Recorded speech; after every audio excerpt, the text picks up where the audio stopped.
अस्सलाम वालेकुम, स्वागत करते हैं। वेलकम, खुशामदीद आप सब लोगों को हमारे चैनल अफान एक्टर्स में। उम्मीद करते हैं सब बड़े होंगे, चिमोड़े होंगे। मैं आप लोग की कदरत और आप लोग की वीडियो लेकर आए। India, Russia, Israel versus Pakistan, China, तुर्की मिलिट्री कंपैरिजन 2024। ये अच्छा कंपैरिजन है। वॉच करेंगे, देखते हैं किस तरह का सीन है। अच्छा, ये इंडिया, रशिया, इजराइल एक साइड किया हुआ है, पाकिस्तान, चाइना और तुर्की दूसरे साइड है। तो देखते हैं क्या सीन है। और इस पे हमारे चैनल को जरूर सब्सक्राइब कीजिए। साथ में जो बेल आइकन है उसे लाइक क्या करें। अगर मैं सोशल साइट फॉलो नहीं किया तो प्लीज फॉलो इंस्टाग्राम, आप लोग को लिंक डिस्क्रिप्शन में मिल जाएगा, आप लोग चेक कर सकते हैं। मैं एडवांस ये बताऊं, ये इंडिया वाला सेट भारी हो गया। में हम इंडिया के दो सबसे करीबी दोस्त इजराइल और रशिया का कंपैरिजन पाकिस्तान के दो सबसे करीबी दोस्त चीन और तुर्की के साथ करेंगे। क्योंकि अगर कभी इंडिया और पाकिस्तान के बीच जंग होता है तो इंडिया के सपोर्ट में इजराइल और रशिया आएगा, तो वहीं पाकिस्तान के सपोर्ट में तुर्की और चीन। ये तो है। इसीलिए आज हम Indian alliance military versus Pakistani alliance military के बीच एक डिटेल कंपैरिजन करेंगे। इसका शुरुआत हम करेंगे डिफेंस बजट से। दोस्तों, इंडिया का डिफेंस बजट $73 बिलियन है, रशिया का $75 बिलियन और इजराइल का $23.6 बिलियन है, जो टोटल मिलाने पर $171.5 बिलियन होता है। इसके मुकाबले पाकिस्तानी अलायंस मिलिट्री का टोटल डिफेंस बजट देखे तो पाकिस्तान का $6.2 बिलियन, चीन का $224 बिलियन और तुर्की का $11 बिलियन है, जो टोटल $241.2 बिलियन है। एक्टिव मिलिट्री पर्सनल इंडिया के पास 14,50,000 है, रशिया के पास 8,30,900 के करीब और इजराइल के पास तकरीबन 1,73,000 एक्टिव मिलिट्री पर्सनल मौजूद है। और इन तीनों ही देशों का टोटल एक्टिव मिलिट्री पर्सनल 24,53,900 के करीब होता है। वहीं इसके मुकाबले पाकिस्तान के पास 6,54,000, चीन के पास 20 लाख और तुर्की के पास 7,75,000 एक्टिव मिलिट्री पर्सनल है, जो टोटल मिलाकर 34,29,000 एक्टिव मिलिट्री पर्सनल होता है। दोस्तों, जमीनी लड़ाई का सबसे ताकतवर हथियार है बैटल टैंक्स और इंडियन अलायंस मिलिट्री में से भारत के पास मेन बैटल टैंक्स के 4,614 यूनिट्स मौजूद है, रशिया के पास 12,566 और इजराइल के पास 2,200 मेन बैटल टैंक्स मौजूद है। यानी इंडियन अलायंस मिलिट्री के पास टोटल 19,380 मेन बैटल टैंक्स मौजूद है। वहीं दूसरी तरफ पाकिस्तान के पास 3,742, चीन के पास 4,950 और तुर्की के पास 2,239 मेन बैटल टैंक्स मौजूद है, जो टोटल 10,931 मेन बैटल टैंक्स होता है। आर्मर्ड व्हीकल्स इंडिया के पास है 1,882,000, रशिया के पास है 1,52,000 और इजराइल के पास है 56,290 के करीब, जो टोटल मिलाकर 3,09,172 आर्मर्ड व्हीकल्स होता है। वहीं इसके मुकाबले पाकिस्तान के पास 77,700 आर्मर्ड व्हीकल्स है, चीन के पास 1,74,000 और तुर्की के पास 1,12,000 आर्मर्ड व्हीकल्स है, जो टोटल 3,63,700 आर्मर्ड व्हीकल्स होता है। दोस्तों, अगर हवाई ताकत की बात करें तो इसमें इंडिया के पास टोटल एयरक्राफ्ट 2,210 है, रूस के पास 4,182 और इजराइल के पास 601 एयरक्राफ्ट मौजूद है। यानी इंडियन एलायंस मिलिट्री के पास टोटल 6,993 एयरक्राफ्ट मौजूद है।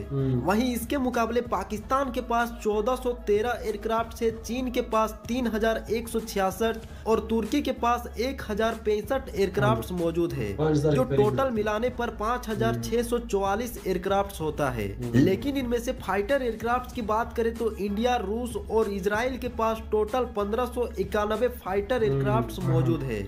वहीं पाकिस्तान, चीन और तुर्की के पास टोटल 1,767 फाइटर एयरक्राफ्ट है, जिनमें से अकेले चीन के पास तकरीबन 1,200 फाइटर एयरक्राफ्ट अवेलेबल है। मिलिट्री हेलीकॉप्टर्स की बात करें तो इंडिया के पास 807 हेलीकॉप्टर्स है, रशिया के पास 1,531 और इजराइल के पास 126 मिलिट्री हेलीकॉप्टर्स है, जो टोटल 2,464 हेलीकॉप्टर्स होता है। वहीं इसके मुकाबले पाकिस्तानी अलायंस मिलिट्री में पाकिस्तान के पास 322, चीन के पास 913 और तुर्की के पास 478 हेलीकॉप्टर्स है, जो टोटल मिलाने पर 1,713 मिलिट्री हेलीकॉप्टर होता है।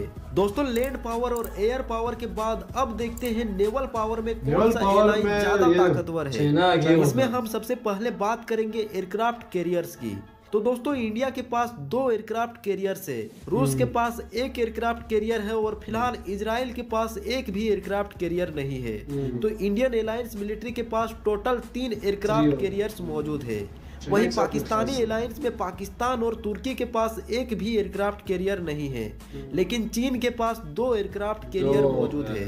कॉर्वेट्स की बात करें तो इंडियन अलायंस मिलिट्री के पास टोटल 111 कॉर्वेट मौजूद है, जिनमें से 86 कॉर्वेट अकेले रसिया के पास है, जबकि पाकिस्तानी अलायंस मिलिट्री के पास टोटल 83 कॉर्वेट्स है, जिनमें से 72 कॉर्वेट अकेले चीन के पास है। समुद्र का साइलेंट किलर यानी सबमरीन्स की बात करें तो इंडिया के पास 18 सबमरीन, रूस के पास 70 सबमरीन से और इजराइल के पास 5 सबमरीन से, जो टोटल मिलाने पर 93 सबमरीन होता है। वहीं इसके मुकाबले पाकिस्तान के पास 9 सबमरीन, चीन के पास 78 और तुर्की के पास 12 सबमरीन है, जो टोटल मिलाने पर 99 सबमरीन होता है। दोस्तों अभी के समय सबसे घातक हथियार है न्यूक्लियर वेपन्स, जो किसी भी देश को मिनटों में तबाह कर सकती है। और फिलहाल इंडिया के पास 155 से 160 न्यूक्लियर वेपन्स है, रसिया के पास तकरीबन 6000, इजराइल के पास 6245 से 6250 के करीब। वहीं इसके मुकाबले पाकिस्तान के पास तकरीबन 170 और चीन के पास 500 न्यूक्लियर वेपन्स है। तुर्की के पास फिलहाल अमेरिका के द्वारा दिए गए कुछ न्यूक्लियर वेपन्स है, जिनका उपयोग वो अमेरिका के मदद से ही कर सकता है। तो पाकिस्तानी एलाइड मिलिट्री के पास 670 के करीब न्यूक्लियर वेपन्स है। दोस्तों उम्मीद करता हूँ कि ये वीडियो आपको पसंद आया होगा। मिलते हैं किसी नए वीडियो में। जय हिंद। रशिया वाले क्या कर रहे हैं? रशिया वाले अगर चाहे ना पूरे वर्ल्ड को तबाह कर सकते हैं, इतनी ज्यादा वेपन है। अभी भी ये पूरा 6000 पता नहीं कितने रशिया के साथ अभी भी पूरा नेटो जो है जंग कर रहा है, लेकिन अभी तक ये फिर भी गेंस कर रहा है और आगे जा रहा है यूक्रेन में। तो ये मामूली कंट्री नहीं है रशिया का। अगर देखिए रशिया वाले जो पुतिन जो है, असल बात पुतिन है, ये वेपन तो बहुत पहले की बनाई गई है। मतलब वो जिस तरह चला रहा है कंट्री को, पुतिन नहीं चला रहा है। बात ये है, इमेज तो बनाई है उसने। असल बंदा जो है वही है, असल खिलाड़ी जो है एक माइंड होता है, वो जो करता है जिस तरह एक लीडर होता है, जिस तरह इंडियन क्रिकेट टीम में रोहित हुआ, कोहली हुआ, इस तरह पाकिस्तान साइड में जिबाबर को बोल रहे होते हैं, उस तरह नहीं। पाकिस्तान की हालात बुरे है कि क्रिकेट टीम से लेकर मुल्क के चलाने वाले लीडर सारे एक नंबर। तो वाकई में एक बहुत ही अच्छी कंपैरिजन थी अगर देखिए। और ऐसा होता भी है अगर ये दो कंट्री में एक साथ, क्योंकि पाकिस्तान के साथ चाइना खड़ा हो रहेगा और तुर्की, बाकी भी कुछ कंट्रीज आएंगे, और इंडिया के साथ इजराइल और रशिया। ये nuclear to nuclear weapon countries कभी भी आमने सामने नहीं आते हैं। ये एक है, इससे अगर हार जाए छोटे बड़े वार में तो ये चीज है, वो साथ देंगे। अच्छा अगर आपने फोकस थोड़ा सा किया हुआ कि चाइना के ज्यादातर नेवी की तरफ ज्यादा जोर था, उसकी सारे एरियाज जो है, बॉर्डर जो होते हैं वो समुद्री में ही होते हैं। वो बाकी जो साइडों पे जो है कंट्रीज है वो सारे ज्यादातर उनके साथ रिलेशन दोस्त अच्छे बनाए। एक इंडिया के साथ थोड़े रिलेशन भी अच्छा है, इतना भी बुरा नहीं है इंडिया के साथ। मतलब इतने खराब नहीं। अगर देखी जाए बिजनेस वाइज, देखी जाए बिजनेस चल रहा है, ऐसा नहीं है कि पाकिस्तान में सिर्फ हो रहा है, तू में सिर्फ हो रहा है इनका।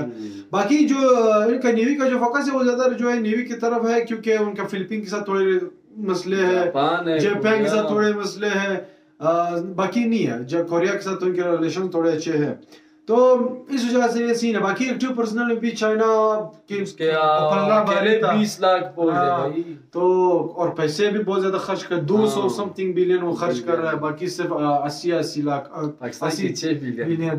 तो फर्क है यार, बहुत ज्यादा फर्क है। तो ये कंपैरिजन था, सोचा इंस्पायर करते हैं। बाकी आप लोग बताएं कमेंट में जरूर कि और क्या क्या चीजें जो है जिसमें जो है पाकिस्तान और इंडिया की कंपैरिजन हो सकती है, वो हम लोग जरूर इस पे वीडियो बनाएंगे। अगर वीडियो पसंद आए तो प्लीज लाइक साथ में जो बेल आइकन है उसे भी दबा दीजिए। हम पता चले कि सपोर्ट मिल रहे हैं। तो अभी के लिए इतना ही, अल्लाह हाफिज़, बाय बाय।